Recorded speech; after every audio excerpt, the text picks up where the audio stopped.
Welcome my dear students. आज complex के ही संबंध में हम लोग जो चर्चा कल कर रहे थे पिछले लेक्चर्स में कि कॉम्प्लेक्स के मैग्नेटिक प्रॉपर्टी को आप कैसे बताएंगे क्रिस्टल फील्ड थ्योरी के सहारे।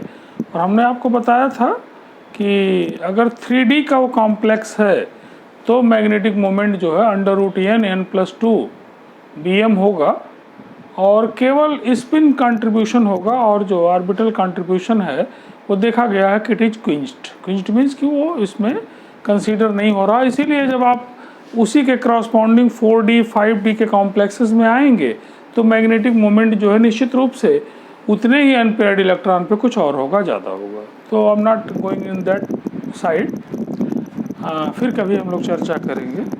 अभी क्या है कि कॉम्प्लेक्स की स्टीरियो केमिस्ट्री मीन्स कि उसकी हाइब्रिडाइजेशन क्या है। हाइब्रिडाइजेशन जानने से हम लोग बता सकते हैं कि वो क्या है, ऑक्टाहेड्रल है या टेट्राहेड्रल है। ऐसे तो कोऑर्डिनेशन नंबर अगर 6 है तो ऑक्टाहेड्रल ही है, और तब ऑक्टाहेड्रल में भी हम देखेंगे कि वो इनर ऑक्टाहेड्रल है कि आउटर ऑक्टाहेड्रल है, जिसको हम लो स्पिन कॉम्प्लेक्स या हाई स्पिन कॉम्प्लेक्स भी के रूप में कहते हैं। तो एक एग्जाम्पल से पोटेशियम फेरोसाइनाइड से ही हम लोग देखते हैं कि अगर हमको पता करना है कि इसमें हाइब्रिडेशन क्या है कि sp3d2 है या d2sp3 है, यही दो होंगे, तो उनमें देखना है कि कौन सा होगा। उसके लिए क्या करना होगा हमें, ये पिछले लेक्चर में आपने देखा ही है कि अगर मैं फिर से एक बार आपको बताऊं कि ये जो ऑर्बिटल्स हैं 5d ऑर्बिटल्स हैं, और ये इस फील्ड में ऑक्टाहेड्रल फील्ड में जो इनकी स्प्लिटिंग है कुछ इस पैटर्न में है, और ये आपका स्प्लिटिंग एनर्जी जो है कुछ इस तरह से, और ऑक्सीडेशन स्टेट इसका 2 है, D6 है, और इसका हम लोगों ने देखा था कि ये डायमैग्नेटिक है। अब हम इसके हाइब्रिडेशन के लिए देखते हैं कि हमारे पास जो 3D है, ये 3D है, इसके आगे हमारा 4s है ऑर्बिटल, और इसके आगे हमारा 4p है। आपको पता है कि p में px py pz है, और d में 5 ऑर्बिटल हैं, dxy है, dyz है, dxz है, और dx2y2 है, और एक dz2 है। 1 2 3 4 5, ठीक है। और s ऑर्बिटल एक ही तरह का है, आपको पता है 4p। अब आपकी ये जो क्रिस्टल फील्ड थ्योरी के द्वारा जो इलेक्ट्रॉन्स हैं, जो हुंड्स के रूल को फॉलो करते हुए और पेयरिंग एनर्जी की वैल्यू कम होने के कारण, स्प्लिटिंग एनर्जी ज़्यादा होने के कारण इनका जो सिचुएशन है कुछ इस तरह से अब दिखाई दे रहा है आपको। अब कोऑर्डिनेट बॉन्ड की एक खासियत है कि उसमें जो दोनों इलेक्ट्रॉन लेके बॉन्ड बनाना है वो एक ही जो लिगेंड ही लेके आ रहा है। कोवेलेंट में तो साझा दोनों तरफ से बराबर इलेक्ट्रॉन का होता, हमने चर्चा की है आपसे, लेकिन कोऑर्डिनेट बॉन्ड में ऐसा नहीं। कोऑर्डिनेट बॉन्ड में एक एक्सेप्टर है और दूसरा जो है साझे के सेंस में डोनर है। तो लिगेंड 2 इलेक्ट्रॉन लेके आ रहा है और 6 लिगेंड हैं, तो एक लिगेंड आपका यहाँ कवर कर रहा है, एक यहाँ कर रहा है, एक यहाँ कर रहा है, और एक यहाँ कर रहा है, एक यहाँ कर रहा है, एक यहाँ कर रहा है। तो आप देख रहे हैं कि हाइब्रिडाइजेशन जो हो रहा है वो D2sp3, D2 means this D2sp3, और इसको हम चूंकि इधर से आ रहा है तो इसको हम इनर ऑक्टाहेड्रल कहते हैं। इनर ऑक्टाहेड्रल,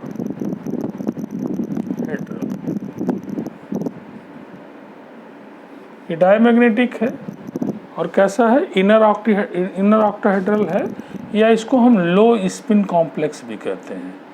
लो, क्योंकि अनपेयर्ड इलेक्ट्रॉन इसमें कम होंगे या नहीं होंगे, तो लो स्पिन कॉम्प्लेक्स।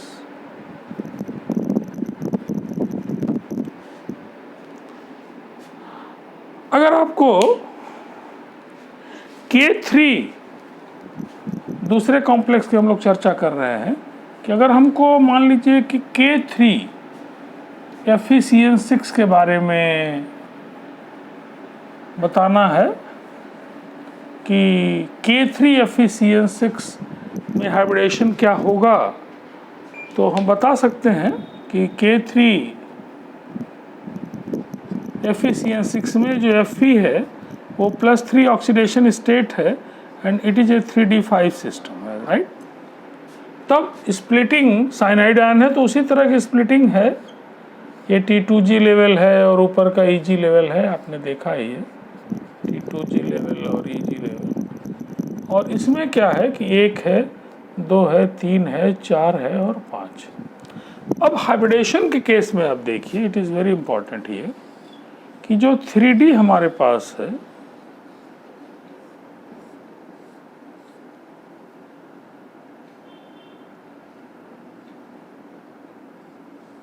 जो 3D हमारे पास है उसमें 5 इलेक्ट्रॉन हैं, ये है और ये है, और हमारे पास लिगेंड है 6। अब ये जो लिगेंड है जो 2 इलेक्ट्रॉन अपना दे के कोऑर्डिनेट बॉन्ड Fe के साथ बनाएगा, वो यहाँ एडजस्ट नहीं हो सकता है। क्यों? क्योंकि यहाँ तो ऑलरेडी 1 इलेक्ट्रॉन है। तब फिर क्या होगा, तो यहाँ वो एडजस्ट नहीं होगा और फिर से ये साइनाइड यहीं आएगा, ये 4s में आएगा और ये 4p में भी उसी तरह से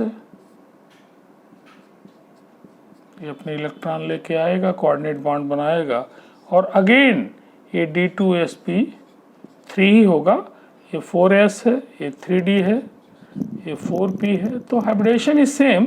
तो ये भी हमारा इनर ऑक्टाहेड्रल ही कहलाएगा, लेकिन ये पैरामैग्नेटिक होगा।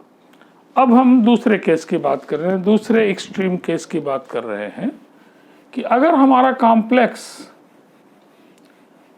K4FeCl6 है तब क्या होगा। K4FeCl6, और हमने कल भी आपको बताया था कि Cl is a week ligand and splitting energy is very low, तो ये this is the condition and, और इसमें हमारा K4FeCN6 है, तो इसमें Fe का ऑक्सीडेशन स्टेट +2 है and it is a 3D6 system और ये स्प्लिटिंग एनर्जी है। इसमें क्या है कि भाई ये कम होने के नाते सिचुएशन कुछ अलग है और इसमें 1 इलेक्ट्रॉन है, 2 इलेक्ट्रॉन है, 3 है, 4 है और 5 है और 6। तब आप हाइब्रिडेशन में देखिए, ये 3D है, ये 4s है, ये 4p है,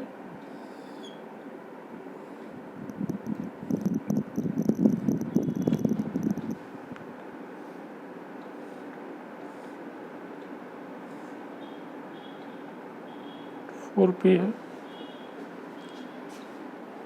और तब जो सिचुएशन आप दिखाई पड़ रहा है, 1 इलेक्ट्रॉन है, 2 है, 3 है, 4 है, 5 है और ये 6। ऐसे में साइनाइड लिगेंड इनमें कहीं पर भी एडजस्ट नहीं होगा। क्यों? क्योंकि उसे 1 खाना चाहिए, क्योंकि किसी ऑर्बिटल में मैक्सिमम 2 इलेक्ट्रॉन हो सकते हैं, 1 इलेक्ट्रॉन पहले से ही है।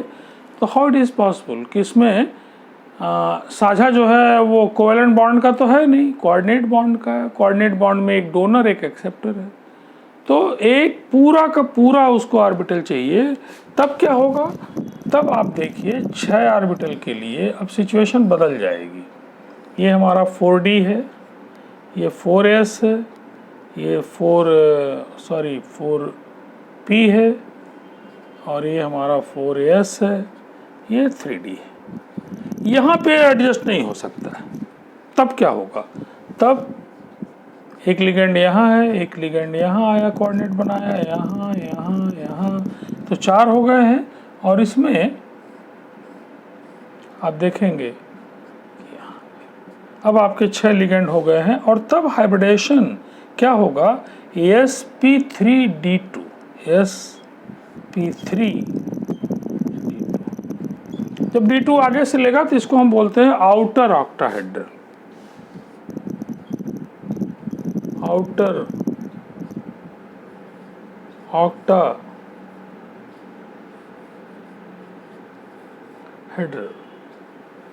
और दूसरा नाम इसका है, नंबर ऑफ अनपेयर्ड इलेक्ट्रॉन्स काफ़ी आ रहे हैं तो इसको बोलते हैं हाई स्पिन। क्या बोलते हैं, हाई स्पिन कॉम्प्लेक्स। तो इस तरह से आप किसी भी कॉम्प्लेक्स का वो बता सकते हैं कि क्या होगा, है ना। और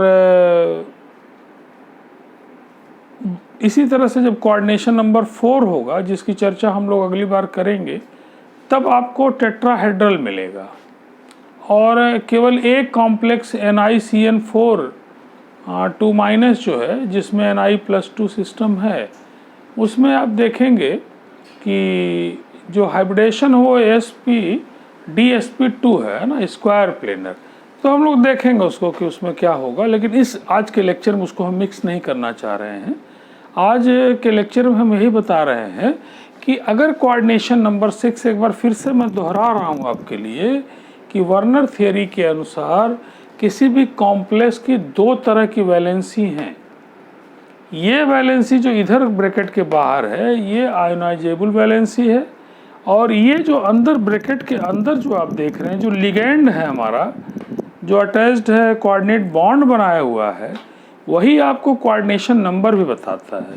ये कोऑर्डिनेशन नंबर है 6। यहाँ पे अगर इथाइलिन डाइअमीन EN लिखा है तो 3 है, तब भी कोऑर्डिनेशन नंबर 6 है, क्योंकि तब एक एक जो लिगेंड है वो 2 बाइडेंटेड लिगेंड है, तो 3 है तो 6 हो जाएगा। यहाँ ये मोनोडेंटेड है तो 6 है, तो ठीक है, कोऑर्डिनेशन नंबर कितना है, 6 है। और कोऑर्डिनेशन नंबर को ही क्या कहते हैं, सेकेंडरी वैलेंसी कहते हैं। तो ये सब ऑब्जेक्टिव पूछ सकता है कि कोऑर्डिनेशन नंबर इस कॉम्प्लेक्स में कितना है, 6 है। सेकेंडरी वैलेंसी कितनी है, 6 है। हमने बताया कि ये वैलेंसी जो है ये नॉन आयनाइजेबल है, मीन कि साइनाइड आयन का टेस्ट आपको नहीं मिलेगा, है ना। जब भी ये डिसोसिएट होगा, ये 4K+ और FeCN6 का 4- ही देगा, दूसरा नहीं देगा कुछ। तब जो एक कॉम्प्लेक्स है इसमें कोऑर्डिनेशन नंबर 6, और जब भी 6 कोऑर्डिनेशन नंबर होगा, बाइडेंटेड है तो यहाँ तीन ही लोग मिलके 6 कर देंगे, है ना। हेक्साडेंटेड है तो एक ही कर देगा। तो इस तरह से अगर 6 कोऑर्डिनेशन नंबर है तो ऑक्टाहेड्रल ही होगा, और तब वो लो स्पिन है कि हाई स्पिन है, ये डिपेंड करेगा कि लिगेंड कैसा है। लिगेंड आपका कैसा है, स्ट्रॉन्ग लिगेंड है तो कुछ और होगा, वीक लिगेंड है तो कुछ और होगा, मैग्नेटिक मोमेंट में भी चेंज आएगा। तो ये सारी बातें आपके लिए जो बताई जा रही हैं, इट इज़ इम्पॉर्टेंट है। और हाइब्रिडाइजेशन के लिए और बाकी क्वेश्चंस के लिए भी ठीक है, ऑब्जेक्टिव क्वेश्चंस आते हैं। तो आप देख रहे हैं छोटे छोटे क्वेश्चन आते हैं वो ऑब्जेक्टिव में भी, कि Fe+2 और Fe+3 में कौन ज़्यादा स्टेबल है। तो देख रहे हैं आप, ये 3D6 सिस्टम है और Fe+3 यहाँ हो जाएगा तो ये 3D5 सिस्टम हो जाएगा। तो हाफ फील्ड मोर स्टेबल होता है। ये सब चीज़ें हम लोग किसी दिन और चर्चा करेंगे, है ना। तो आई थिंक कि जो हाइब्रिडाइजेशन है कि लो कॉम्प्लेक्स कब कहलाएगा, लो स्पिन कॉम्प्लेक्स, और हाई स्पिन कॉम्प्लेक्स कब कहलाएगा, ये डिपेंड करेगा कि जो लिगेंड है वो स्ट्रॉन्ग है कि वीक है। धीरे धीरे आपको ज्ञान होने लगेगा कि लिगेंड जो है वो कैसे हम उसको कहते हैं कि ये स्ट्रॉन्ग है कि वीक है। उसकी एक सीरीज़ है और वो आपको मिल जाएगी, मैं भी यहाँ पे आपको दे दूँगा। लेकिन डिफिनीशन यही है कि जिसमें स्प्लिटिंग एनर्जी ज़्यादा हो जाए वो स्ट्रॉन्ग लिगेंड है, और जिसमें स्प्लिटिंग एनर्जी कम हो वो क्या है, वीक लिगेंड है। और कॉम्प्लेक्स की जो स्टेबिलिटी है वो बहुत चीज़ों पर निर्भर करेगी, वो भी एक टॉपिक किसी दिन हम लोग डिस्कस करेंगे कि द स्टेबिलिटी ऑफ कॉम्प्लेक्स वो किन फैक्टर्स पे निर्भर करेगी, जिसमें से एक फैक्टर तो आप देख ही रहे हैं कि अगर लिगेंड चिलेटिंग है तो निश्चित रूप से कॉम्प्लेक्स ज़्यादा स्टेबल होगा, है ना, क्योंकि चिलेटिंग लिगेंड जो है वो रिंग टाइप का स्ट्रक्चर देगा। चिलेट का मतलब कि पक्षी का पंजा, है ना। तो मोनोडेंटेड लिगेंड तो कभी चिलेटिंग हो नहीं सकता, यही पूछ देगा कभी आपसे, क्योंकि मोनोडेंटेड लिगेंड से तो कैसे हो, पकड़ेगा नहीं, चारों तरफ से घिरेगा नहीं। लेकिन अगर बाइडेंटेड लिगेंड है या हेक्साडेंटेड लिगेंड, कोई और लिगेंड है एक्सेप्ट देन मोनोडेंटेड, तो that should be may be chelating, वो चिलेटिंग टाइप का कॉम्प्लेक्स बनाएगा। And chelating complexes are more stable, one thing. Second thing कि आपका जो सेंट्रल मेटल आयन है उसका ऑक्सीडेशन स्टेट कितना आएगा। ऑक्सीडेशन स्टेट जितना ज़्यादा होगा, जितना ज़्यादा पॉजिटिव चार्ज होगा, अट्रैक्शन उतना क्या होगा, ज़्यादा होगा लिगेंड के प्रति, वो भी एक फैक्टर होगा। और वो 3D का है कि 4D का है कि 5D का आपका central metal ion, that is alloy one factor है। तो हम लोग कल के लेक्चर में ज़रूर ये देखेंगे कि टेट्राहेड्रल कॉम्प्लेक्स कैसे बनाता है, स्क्वायर प्लेनर कैसे बनाता है, और किसी दूसरे लेक्चर में हम लोग ये देखेंगे कि कॉम्प्लेक्स की स्टेबिलिटी के कौन कौन फैक्टर होंगे। तो आई थिंक आपको धीरे धीरे कॉम्प्लेक्स में ये पता चल गया है कि नाम कैसे लिखेंगे। नाम को एक बार मैं फिर से आपको बता रहा हूँ कि नाम कैसे लिखेंगे। अगर बड़े ब्रैकेट के बाहर कुछ लिखा है, याद रखिए FeCN6 है, इसका IPAC नेम आपको लिखना अगर है, तो अगर बाहर कुछ लिखा है तब ये फेरेट होगा, कोबाल्ट है तो कोबाल्टेट होगा, निकिल है तो निकलेट होगा। लेकिन अगर यहाँ कुछ नहीं लिखा है तब यहाँ पे निकिल होगा, यहाँ पे आयरन होगा, इस तरह से 8 शब्द नहीं आएगा। और यहाँ पे हमने आपको बताया था इसका नाम लिखना IPAC में आ सकता है। ये क्या कहलाएगा, पोटेशियम, और ये फिर लिगेंड हेक्सा, ये साइनाइड निगेटिव लिगेंड है, साइनो साइनो